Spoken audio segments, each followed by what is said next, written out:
उत्तराखंड में भ्रष्टाचार मानो एक नियति बन गया है। नेताओं की शिथिलता और अफसरों की मनमर्जी ने उत्तराखंड को घोटाले की मानो प्रयोगशाला बनाकर रख दिया है। उत्तराखंड में उद्यान निदेशालय के निदेशक पर भ्रष्टाचार के आरोप लग रहे हैं। एक तरफ प्रधानमंत्री मोदी किसानों की आय दोगुनी करने की बात कर रहे हैं, तो दूसरी तरफ अधिकारी नियमों को ताक में रखकर खरीद को अंजाम दे रहे हैं। इसी के विरोध में 29 साल का दीपक करगेती आमरण अनशन पर बैठा है। उद्यान विभाग में गड़बड़ियों के पीछे एक ही मास्टरमाइंड है और वो है उद्यान निदेशक डॉक्टर हरमिंदर सिंह बवेजा। बवेजा साहब की नियुक्ति ही सवालों के घेरे में है। दरअसल बवेजा इससे पहले हिमाचल में तैनात थे। वहां की सरकार ने बवेजा के खिलाफ विजिलेंस जांच बैठाई और चार्जशीट तक दाखिल कर दी, लेकिन न जाने क्या मेहरबानी हुई कि 27 जनवरी 2021 को बवेजा को उत्तराखंड उद्यान निदेशालय का डायरेक्टर नियुक्त कर दिया जाता है। अब सवाल उठता है, क्या नियुक्ति के समय डॉक्टर बवेजा ने अपने खिलाफ विजिलेंस जांच की जानकारी छुपाई? यह जांच का विषय है। उद्यान निदेशक के ऊपर जो आरोप लग रहे हैं, आइए सिलसिलेवार ढंग से समझते हैं। इसे कीवी के उदाहरण से मैं आपको समझाता हूं। दरअसल अप्रैल 2018 तक कीवी की कलमी प्रजाति के लिए 35 रुपए का रेट तय था, लेकिन बवेजा साहब ने मई 2021 में इसकी कीमत बढ़ाकर 75 रुपए कर दी। यही नहीं, मात्र 6 महीने के भीतर फिर से रेट बढ़ाकर 225 रुपए कर दिए। इस तरह कीवी की ग्राफ्टेड पौध की कीमत, जो कि अप्रैल 2018 तक मात्र 75 रुपए थी, उसे मई 2021 में बढ़ाकर 175 रुपए और फिर 6 महीने बाद दिसंबर 2021 में 100 रुपए बढ़ाकर 275 रुपए कर दिया।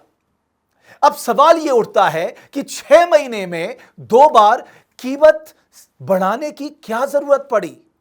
दूसरा यह कि हिमाचल प्रदेश की जिस पौधशाला से ये पौधे लाए गए, क्या वो नर्सरी नेशनल एग्रीकल्चर बोर्ड से मान्यता प्राप्त थी?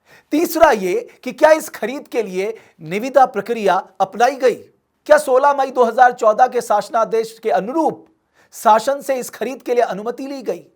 एक बात तय है, अगर यह घोटाला सच साबित होता है तो इससे न सिर्फ किसानों को नुकसान हुआ है, बल्कि सरकार को भी राजस्व का बड़ा चूना लगा है। आप सोचिए, जब एप्पल सीडलिंग पर्याप्त मात्रा में हमारे राज्य में मौजूद थे, तो बढ़ी हुई कीमतों में उसे बाहर से क्यों खरीदा गया? एक अनुमान के मुताबिक प्रति पौधे के लिए 4 रुपए तक ज्यादा चुकाए गए। इतना ही नहीं, ट्रांसपोर्ट सब्सिडी के नाम पर सरकार के राजस्व को नुकसान और किसी खास को फायदा पहुंचाने की कूटरचना की गई। बवेजा साहब का जलवा यही नहीं थमा। हल्दी और अदरक के बीज खरीद में भी घोटाले के आरोप लग रहे हैं। आरटीआई से मिली जानकारी के अनुसार जिला उद्यान अधिकारी द्वारा 7 जिलों में अदरक के बीज की खरीद की गई। उसकी कीमत 99.80 रुपए प्रति किलो और हल्दी की कीमत 39 रुपए 80 पैसे प्रति किलो थी। लेकिन जब टिहरी के किसान ने बीज के खराब क्वालिटी को लेकर सवाल उठा, तो बाकी जिलों में किसानों को सीधे बाजार से खरीद की अनुमति दे दी गई। इसका मतलब कि किसानों को सब्सिडी का पैसा सीधे उनके खाते में डीबीटी के माध्यम से दे दिया जाएगा। चौंकाने वाली बात क्या है, जब किसानों ने बाजार से हल्दी और अदरक का बीज खरीदा तो उसकी कीमत सरकारी दरों से बहुत कम थी। मसलन किसानों ने बाजार से अदरक का बीज 44 रुपए 75 पैसे प्रति किलो के हिसाब से और हल्दी का बीज 19 रुपए 10 पैसे प्रति किलो के हिसाब से खरीदा।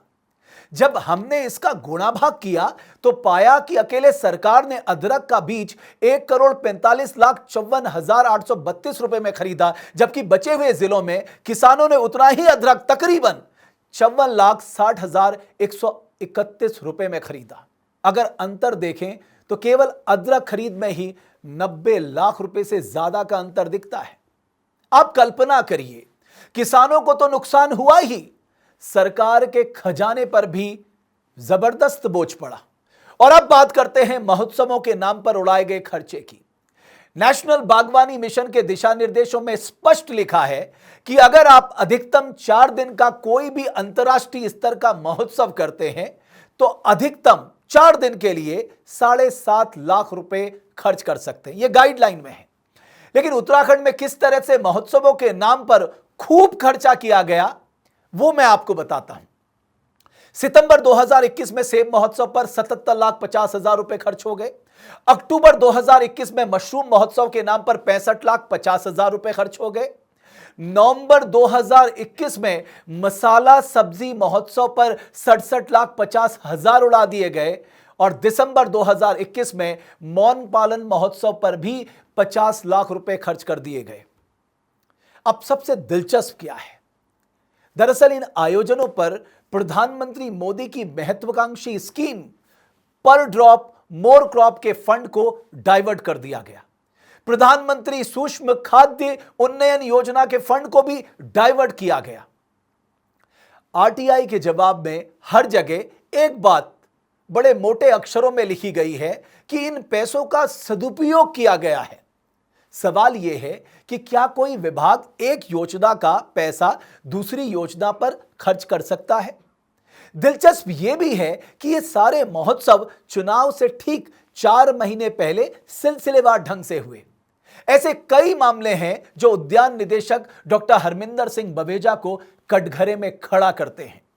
देवभूमि डायलॉग सरकार से निवेदन करता है कि इस मामले की गंभीरता से जांच कराए, क्योंकि 2022 में जहां किसानों की आय दोगुनी हो जानी चाहिए थी, वहां किसानों की बागवानी का पैसा इस तरह लुटाया जा रहा है।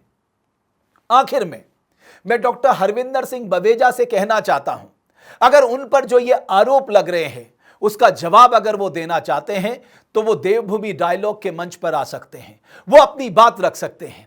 लेकिन मैं स्पष्ट तौर पे कहना चाहूंगा कि जो आरटीआई से जानकारी मिली है उससे प्रथम दृष्टया यह स्पष्ट हो जाता है कि यह घोटाला भी सुनियोजित था, योजनाबद्ध था और बहुत तरीके से इसको अंजाम दिया गया।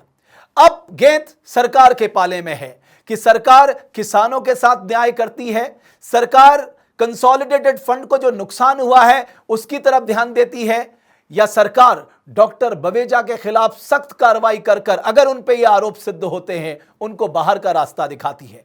बहरहाल प्रदेश का किसान और प्रदेश का आम नागरिक इस भ्रष्टाचार से त्रस्त हो चुका है और वो लगातार यही मांग कर रहा है कि भ्रष्टाचारियों के खिलाफ जीरो टॉलरेंस, भ्रष्टाचारियों के खिलाफ कड़ी से कड़ी कार्रवाई हो। बहुत बहुत धन्यवाद देवभूमि डायलॉग की इस खास पेशकश को देखने के लिए।